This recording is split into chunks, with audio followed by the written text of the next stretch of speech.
think we'll actually start the formal proceedings off. So, good evening, students and parents that may well be on the line with you as well.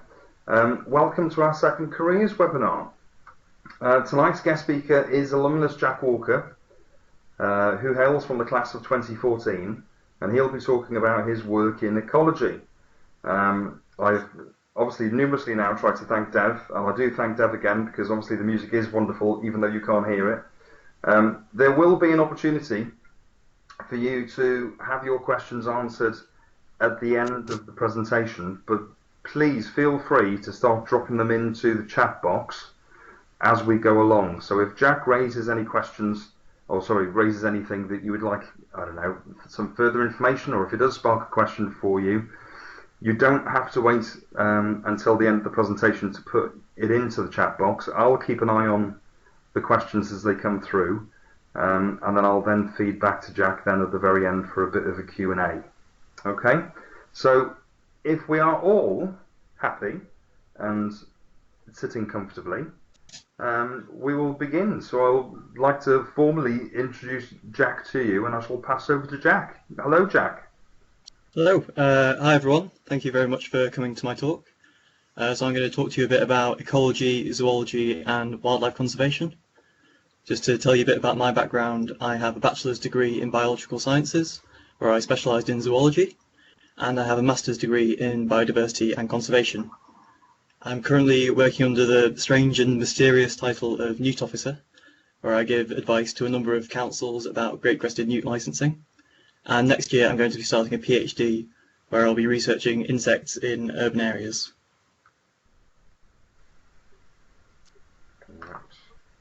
Okay, you let me know when you want the slides to move along.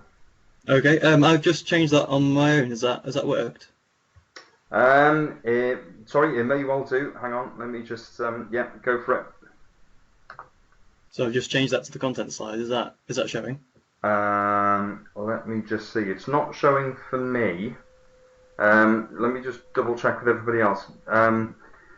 Ladies and gents, can you still see the AKS Lytham page, or can you see a new slide?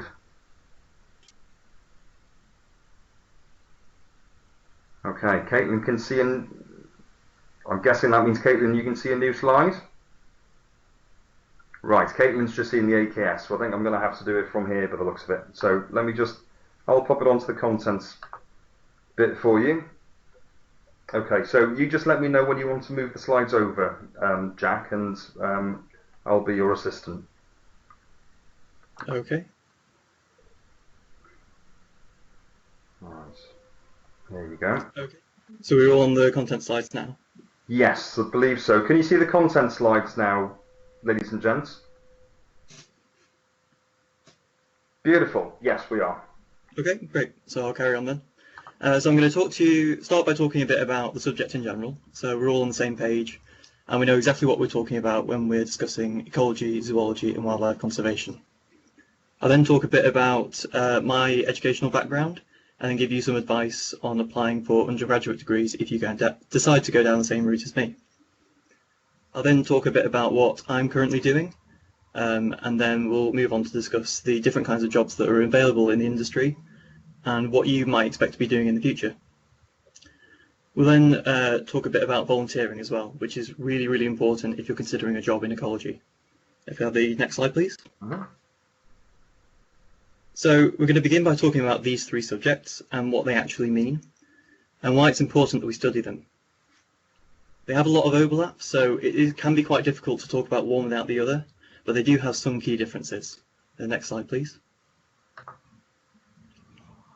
So ecology, to start off, is defined as the branch of biology that deals with the relations of organisms to one another and to their physical surroundings. So in plain English, ecology is essentially about how living things have evolved within their environment, how they interact with each other, and how they interact with the environment itself, as well as how they fit together as an ecosystem. I like to think of ecology as biology at its largest scale. So for example, biochemistry looks at how molecules interact within biological systems, while physiology looks at how organs and tissues work together within the body. Ecology looks at biology on its largest scale because it involves studying multiple organisms and their populations and how they fit together as one cohesive system. Next slide, please. Zoology is simply the study of the animal kingdom. This includes the ecology of animals, but also their behaviour, their embryonic development, evolution, neurobiology, genetics, and more.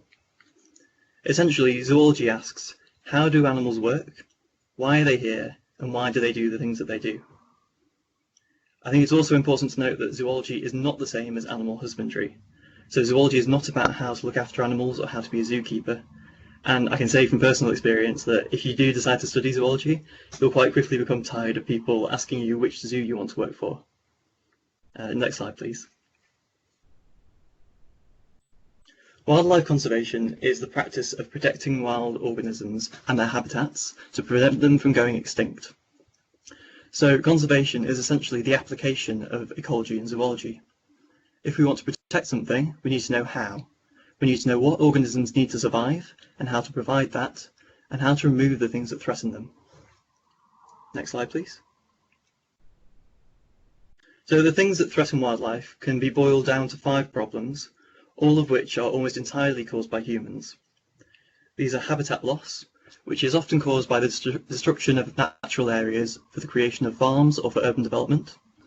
Pollution, which includes fertilizers and pesticides used in agriculture, as well as plastic.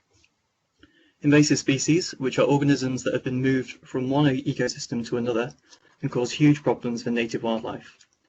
So an example that you may be familiar with is the North American grey squirrel, which has almost completely wiped out our native red squirrels in Britain. Climate change, which obviously has enormous, complex and global ramifications. And finally, the illegal wildlife trade, which can involve anything from poaching elephants to sell their tusks, catching live animals to sell as pets, or picking and selling rare and protected flowers like some orchids. This all results in the loss of biodiversity, which is simply the variety of life on Earth. Next slide, please. But why is it important to protect biodiversity in the first place? Well, obviously nature has its own intrinsic value and we have a responsibility to protect it. But also we need it. Our survival and many aspects of human society rely entirely on healthy, functioning ecosystems. These ecosystems provide services which we call ecosystem services. So without functioning ecosystems, we wouldn't have pollination or healthy soils, both of which are essential for growing food. Nature also provides us with clean air and water. It regulates our climate. It provides materials for how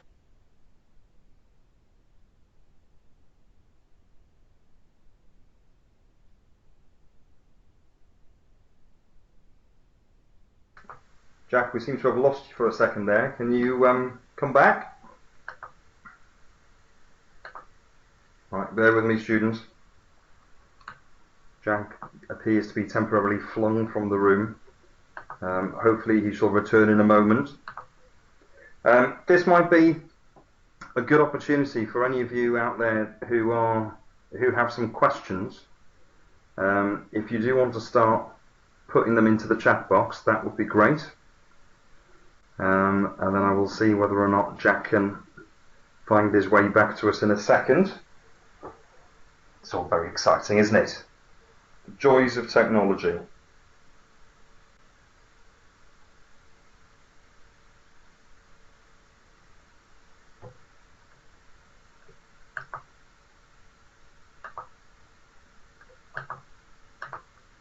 Hello, can you hear me? Yeah, Jack, you're back now with the sounds of it. I lost you what- for a while there. Hello? Hi, can you hear me now, Jack? Yeah, at what point did I cut off? It was just sort of part way down the slide. Okay, I'll start at the beginning of that list then. So without those services, we wouldn't have pollination or soil health, which are important for food production. Nature also cleans our air and water and regulates our climate. It provides natural materials for building and for clothing. And it also reduces the risk of flooding, which is really important in some areas of the UK. Nature also just gives us nice areas to be, and it's incredibly important for our mental health. And the importance of green spaces for our mental health is something that we've become increasingly aware of during lockdown.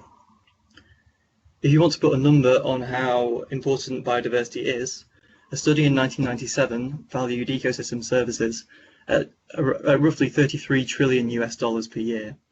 Once you account for inflation, that's about 53 trillion US dollars today. And it's sort of debatable whether valuing nature on how much money it's worth is a good thing or not, but it does give you a scale of how important it is. Have the next slide, please. So, in terms of my background, I've always had a huge obsession with wildlife. I love getting out in nature and looking at birds, flowers and bugs and whatever I can find. As a child, I spent a lot of time reading, looking in ponds, looking under rocks and all that kind of stuff. I'm fascinated by the way that different organisms live their lives and the way that they interact with each other and their evolutionary history. From a really young age, I knew that I wanted to study zoology as soon as I knew what the word meant really, but I never really had a clear idea of what kind of job I wanted. So I ended up taking biology, chemistry and maths at A-level and went on to study biological sciences at the University of Leicester. So this course worked so that all biological sciences students had the same first year, studying a wide variety of biological subjects, and then narrowed down towards a chosen specialisation every year, which for me was zoology. I really liked this broad approach because it meant that I got to learn about much wider, such a more wide array of topics, like, for example, genetics, than I would have done from a standard zoology or ecology course. And these photos are all from a field course that I took in my second year at university in Mallorca. Next slide, please. So after graduating from university, I knew that I wanted to work in conservation in some capacity. I find that during my studies, this is what I was most interested in and what I cared the most about. After applying for a few jobs, I kind of felt that I didn't really have enough knowledge or the relevant skills to be competitive for the jobs that I was interested in. So at this point, I decided to do a master's degree to become a bit more specialised and gain some more relevant skills. So I spent a year working part-time and doing some volunteering here and there with organisations like Wire Council and the RSPB, and then did my master's degree in biodiversity and conservation at the University of Leeds. So I spent 1 year doing a master's degree, and I learned a lot more about ecology and conservation, with some of my favourite classes being insect identification, plant identification and habitat management. Next slide, please. So now that I've talked a bit about what I did at uni, I'll give you some advice for if you're thinking of studying something similar. So if we start with A-levels, obviously you're going to have a A-level in biology. Some courses may also ask for chemistry, particularly if it's a more broad biology course rather than just ecology or zoology. Other relevant subjects would be geography or geology, or really any other STEM subject, and that's science, technology, engineering and maths. Some of them may not be directly applicable, but you'd be surprised at how much overlap there can be between different scientific disciplines. For the most part, I just encourage you to take the subjects that you enjoy and you're interested in. But if you really want to go for something relevant for the degree you're applying for, this is what I recommend. Like I said, I did biology, chemistry and maths, but I was rubbish at maths and only really did it because I thought it would look impressive to universities, when really I think I would have been much better off doing something that I enjoyed and was good at. When you get to the point of applying for universities yourself, try to look for courses with titles like zoology, ecology, conservation biology, or if you want something broader like I did, you can look at biological sciences. Courses at different universities with similar names can be quite different, so I recommend that you look at a few university websites and find out specifically what's taught within those courses, and maybe make a list of the ones that sound best for you. Also, don't just look at the top ranking universities. Some universities that might be ranked a little bit lower can sometimes have really dedicated ecology departments, and Bangor University in North Wales is a really good example of that. So the ranking of a university overall doesn't always match how good it is for studying a particular subject. It's also worthwhile to look at the staff that teach those courses and seeing what their particular interests are, because they all incorporate their research into their teaching. So if you want to know more about what they do, you should get in touch with them. Most lecturers will be more than happy to speak to you about what they teach. Similarly, if there's something that you're already interested in, it's quite specific, maybe take some time to search online for someone who already researches that thing and find out where they teach. And Twitter's a really, really good resource for this, because a lot of scientists will tweet about their research. The next point isn't super important for you at this stage, but I think it's worth noting that it is becoming more important. It is becoming more common, for people to do master's degrees. This isn't something that's specific to ecology. It's happening in a lot of subjects, but as it's now pretty much expected for a lot of people to have undergraduate degrees, a lot of people are doing additional studies to set themselves apart. Next slide, please. So moving on from that, I'm going to talk about what I do at the moment. So I'm a newt officer working in Gloucestershire. This is a great crested newt, and I'm going to talk a bit about this protected species and what I do for a living. Next slide, please. So there are 7 amphibian species native to Britain. We have 2 frogs, 2 toads, and 3 newts, which are all shown on the right-hand side there. All amphibians receive some protection under the Wildlife and Countryside Act in the UK, and that's UK government legislation. Great crested newts, on the other hand, which is our rarest species of newt, are also protected by European legislation under the Conservation of Habitats and Species regulations. So this means that it's illegal to disturb, kill, injure, or trade in individuals, as well as to damage or obstruct their breeding and resting places. So every single great crested newt in the country is protected by law. Next slide, please. So great crested newts, or GCN, are larger than other newts, as you can see in that top right photo. They have a kind of marbled, warty skin and a dark brown or black in colour, with a really distinctive bright orange belly. The males also have a jagged crest on their back, which is where they get their name from, as well as a flash of white on their tails. Next slide, please. Newts have quite specific habitat requirements. So in the late spring, adults will migrate to ponds to mate and lay their eggs, and this is where their young will develop. Once the young are fully developed, they spend most of their time on land in grasslands and woodlands, looking for insects, worms, and slugs to eat. Like all amphibians, newts are cold-blooded, so in the winter months they need somewhere to hibernate so that they don't freeze. So not only do we need to protect all of these different habitats if we're going to protect great crested newts, but we also need to maintain connectivity between them. Newts aren't a particularly mobile species, and they can't travel very far.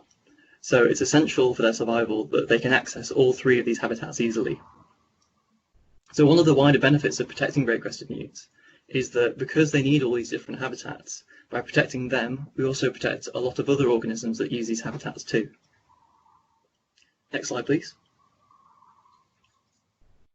So great crested newts have been in decline across Europe since the mid-20th century. And this is mostly due to the destruction and pollution of their habitats as a result of more intensive farming practices, as well as the growth of towns and cities and housing developments. Despite this, great crested newts are still quite widespread throughout England, and the South Midlands region, where I work, is a hotspot for the species within England, with nearly a third of ponds in the region being occupied by great crested newts for breeding. Next slide, please. So my role as a newt officer is to look at planning applications made to councils in Gloucestershire, which can be anything from a small house extension to the building of 200 houses, and assess the likelihood of a building site being used by great crested newts. So one of the things that helps me do this is a really clever tool we have, which is a model that shows areas with suitable great crested newt habitat as a kind of traffic light system, where the best areas for great crested newts are in red, then through down to amber, green and white, which are the least suitable areas. So I use a combination of this mapping tool, looking at how many ponds and other habitats are in the area, my knowledge of great crested newt ecology, as well as looking at the scale of development and what the building will actually involve. If I think that a development is going to impact great crested newts, and then prove that they're there, I can say that they need to use the council's great crested newt licence. So this licence is where the conservation comes into it. So the more damage that's being caused by development, the more money the developer has to pay to use the licence. That money is then used to fund the creation of new great crested newt habitat somewhere else, and we have a target of creating 8 ponds for every one that's destroyed or damaged, as well as terrestrial habitat. So we currently have a climate crisis on our hands, as well as an ecological crisis, but we also have a housing crisis, and houses do need to be built to meet public demand. So this is a really clever way of doing wildlife conservation, because we're using housing development, which has historically been bad for conservation, to fund the creation of better habitat and more of it.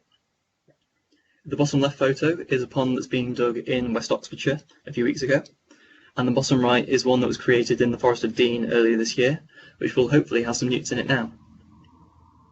Next slide, please. So hopefully that gives you an idea of what a job in ecology and conservation could involve. So I'll now tell you a bit about the kinds of jobs that are out there that you might be interested in looking into. So I kind of split these careers into three very rough categories that I think best depict what they involve. So the first category is outdoor practical work. This kind of work is really attractive to a lot of ecologists because they like being outdoors and getting hands-on with nature. Examples of this include ecological consultancy, which is related to what I do, but it involves going out to potential building sites and doing surveys of protected species like newts, bats or badgers, and then writing reports on what they find and advise clients on what needs to be done to continue to protect these species when the development starts. Or if they find a site is particularly important for a protected species, that might be sufficient evidence to stop the development from happening altogether. So another example of this kind of work is park ranger or land management type roles. A lot of conservation is involved in deciding how land should be used and what habitats are maintained there. If you've learned a bit about succession in your biology classes, you'll know that habitats are dynamic and change over time. The vast majority of land in England is either farmed or built on, so we need to carefully manage those natural habitats that we have left, so that a range of wildlife is supported throughout the country. You can't just sort of leave something as it is, because it will change over time, and if that's a particularly important habitat, you could lose it entirely. If you drive down Clifton Drive on a Thursday morning, you might see the Wildlife Trust cutting back some trees on the sand dunes. So that's a good example of this, because we want to try and keep it as a sand dune and not let it become a coastal woodland. So the second category is desk-based work. This includes jobs like mine, which is in local government. There are also data jobs. A good example of this is when the RSPB do their Big Garden Bird Watch and people up and down the country send in records of the birds they've seen. Someone at the RSPB needs to organise and analyse all that data and produce clear graphs to make sense of all that, so that we can see trends in bird populations over time. The third category is research. So research jobs are all about pushing the science forward so that we have a better understanding of the natural world. And that's what fuels the decision making for the jobs that we talked about before. So all the decisions that we make in how we work with wildlife needs to be backed up by evidence, and that comes from research. You can get jobs in research by working for universities or for organisations like the Wildlife Trusts or the RSPB, or for government bodies like Natural England. And that's just a few examples. It's worth noting that if you want to have a leading role in research, you'll be expected to have a relevant PhD as well. Next slide, please. So I recognise that we very quickly went over just a very small handful of examples in not a lot of detail, but that's just because there's so much variety out there, and there's no way I could talk about all the possible careers without dedicating an entire talk just to them. So what I suggest you do, if you're interested, is do some research of your own and look on some relevant job websites. So I've put a few on screen to get you started. That screenshot on the left is one that I took of postings on Environment Job on Saturday, and that's a website that I've used a lot. So just have a look at what's available, maybe make a note to check every couple of months or so. Look at the jobs that are available, look at what qualifications and skills that they're asking for. This is a really fast-changing industry as well, and new jobs are coming up all the time. And a good example is that my job didn't exist when I was at university because the license that I advise on only came into effect in 2018. Next slide, please. So before we move on from careers, there are a few points that I think are really important for us to just quickly go over. The first is a fairly common misconception that only a few select special people make it into these kinds of jobs, and tend to think of famous TV presenters like David Attenborough and Chris Packham. You can absolutely get a job working with wildlife with hard work and dedication, whoever you are and whatever your background is. Behind every David Attenborough is a huge team of scientists and wildlife photographers making all that happen. There's also a lot of conservation work that goes on that's not filmed by the BBC. The next is that all wildlife is important, and not just exciting exotic animals like tigers and elephants. When a lot of people think about conservation, their minds go to Africa or South America, and they tend to forget that there's wildlife on their doorstep that's just as important. The next one is more of a personal opinion of mine, but I don't think it's necessary to decide what your dream job is now. And the reason for this is that the road to getting a job in ecology is pretty much the same no matter what specific job you're going for. They'll all want you to have a relevant degree and a range of experience through volunteering. You also have at least the 3 years that you spend at university to figure out what you like and what your strengths are. If you do know what you want to do, that's fantastic, and you should absolutely do what you can to set yourself up for that career. But if not, it's not worth worrying about at the moment. A job in ecology and conservation will not make you rich. It's a famously low-paying industry, and you can absolutely make a comfortable living doing these kinds of jobs, but it's not the kind of work that you do for the money. You do it because you care about it, and it's important. It's also incredibly rewarding in its own right to know that what you're doing is benefiting wildlife. Another point is that being able to drive is so helpful. A lot of jobs will involve working in remote areas and may require a lot of equipment. So many jobs will only hire applicants with a driving license. Even though I don't personally do a lot of outdoor work, it's in my contract that I need to own a vehicle that I can drive for work. There are a lot of jobs you can get without being able to drive, but it's a really useful skill to have. So that leads me on to my final point, which is to start volunteering as soon as you possibly can. This is where you get the bulk of your practical experience, and it will give you the skills to set you up for your career. I was never given this advice when I was at school. I didn't really start volunteering until the end of my undergraduate degree. The sooner you start, the more experienced you'll be when you're ready to start applying for jobs. Next slide, please. So that brings us nicely on to volunteering itself. Volunteering with wildlife organisations is crucial to getting a job, as I said before. This is where you get your practical experience and sets you up for having the skills that make you a valuable employee. It's also the best way to get to know the people who are already doing the jobs that you might want to do in the future, and it's a great way to learn how these organisations work from the inside. Unfortunately, as far as I'm aware, it's slim pickings on the Fylde Coast. I know that the Lancashire Wildlife Trust do sand dune management between St Anne's and South Shore every Thursday. I appreciate that you're all at school, so you won't be able to do that most of the time, but it's an option for you during the school holidays maybe. You can also volunteer with Wire Council on weekends, if you can get up that way. If you're interested in zoo work, you can get experience at Blackpool Zoo if you're over 18, but they also have a Zookeeper Academy course for 15 to 17-year-olds, which I did when I was at school, and I really enjoyed it. Once you get off to uni, hopefully there'll be quite a lot more opportunities available for you in terms of volunteering. So on the right is a list of organisations you can volunteer with that operate up and down the country. It's by no means an extensive list. There's so much more out there that it's just kind of a few ideas to get you started.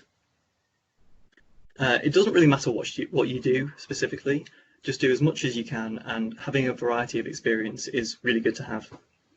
Unfortunately, because of the current COVID pandemic, there won't be a lot of volunteer work, if any, going on at the moment, and that may continue throughout the summer, which is really unfortunate. Next slide, please. So a quick note about volunteering abroad. There are some really good organisations out there that you can get valuable experience with of working abroad. Operation Wallacea on the left there is a really good example of an organisation that allows you to help out with research. I don't have personal experience with them, but I have a lot of friends who strongly recommend them. There are, on the other hand, organisations that will call themselves, for example, sanctuaries, that are really just businesses that exploit native wildlife and local people to make money off naive volunteers.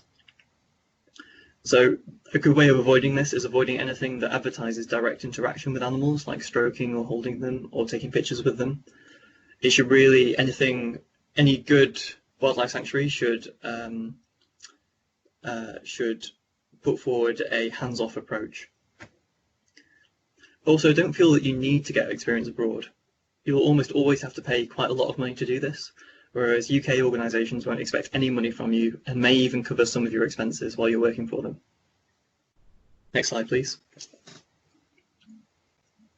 So just to finish things off, social media is a really, really useful learning tool. Two useful Facebook groups that I use are British Ecologists and Wildlife Workers Network. So you can post things in there, ask members for advice on pretty much anything. If you don't want to interact with anyone, you can just scroll down and have a read of what people are talking about. There are also a lot of Instagram accounts that are dedicated entirely to wildlife education, and there are two on screen that I really enjoy just to get you started. If you like podcasts, Ecology is a fantastic one that hosts a different scientist every episode, and they talk about their work. There was recently an episode about penguins and another episode about pelicans. And For What It's Earth is a really great podcast about environmental and sustainability issues in the UK. Oh, and just missed one out there. Twitter is also, as I said before, really good for finding scientists who do things that you're interested in. So just search for some hashtags and things.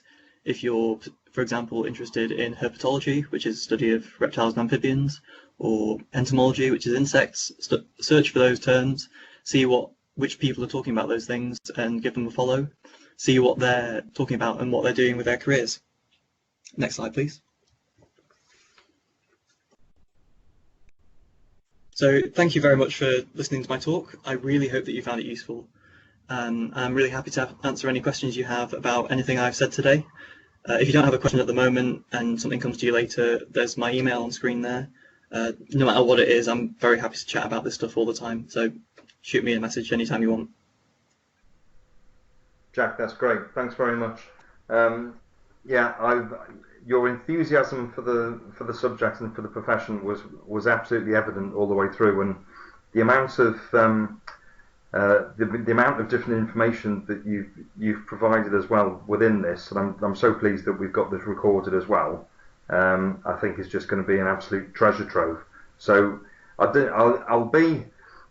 there's a very good chance that you may have actually answered all of the possible questions they may have thought of asking you anyway, which was fab. But I've got two that I would like to ask you as well. So if there is anybody who does have anything that they would like to ask, you can sort of type it in now while I'm whittering on with Jack.